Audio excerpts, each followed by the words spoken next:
Rolling? Okay, rolling. જી sir, આજે 15 દિવસની જયંતિ દરેક નાગરિક છે. શું સંદેશ છે? આજે સંવિધાન ગૌરવ દિવસ તરીકે પૂરા ભારત વર્ષમાં ઉત્સવ તરીકે ઉજવવામાં આવે છે.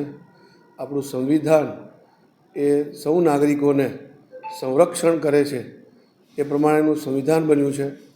સંવિધાન બનાવનાર જે આખી કમિટી હતી એના જે અધ્યક્ષ હતા એ ડૉક્ટર ભીમરાવ બાબા સાહેબ આંબેડકરજીએ આ સંવિધાન કમિટીના અધ્યક્ષ તરીકે કામગીરી કરી હતી અને ખૂબ મહત્ત્વપૂર્ણ ઘણા લાંબા સમય સુધી ચર્ચા વિચારણા કર્યા બાદ આ સંવિધાન 26 નવેમ્બર 1949ના રોજ મહામહિમ રાષ્ટ્રપતિશ્રીને સોંપવામાં આવ્યું હતું અને ત્યારબાદ આપણને સૌને ખબર છે કે 26 જાન્યુઆરી 1950થી આને લાગુ કરવામાં આવ્યું છે.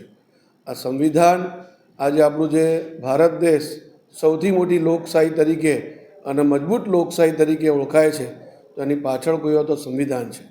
અને આપણને સૌને જાણકારી છે કે સંવિધાનમાં બાબા સાહેબનો અમૂલ્ય યોગદાન રહ્યું છે.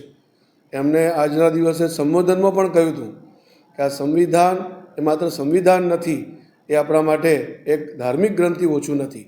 આપણે જેવી રીતે બધા ગ્રંથોમાં આપેલા શબ્દોનું અનુસરણ કરતા હોય છે એ જ પ્રમાણે નાગરિકો સંવિધાનમાં આપેલા સૌ જે અનુચ્છેદ છે એનું અનુસરણ કરીને પોતાના મળેલા જે હક્કો અને ફરજો નિભાવશે તો ભારત વધુ મજબૂત થશે.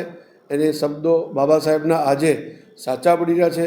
ભારતના યશસ્વી વડાપ્રધાન માન્ય નરેન્દ્રભાઈ જ્યારે CM સાહેબ હતા ત્યારે આ સંવિધાનનો એક ગૌરવ તરીકે ઓળખીને સુરેન્દ્રનગર શહેરની અંદર હાથી ઉપર સંવિધાન રાખીને સંવિધાનનું સન્માન યાત્રા કાઢી હતી.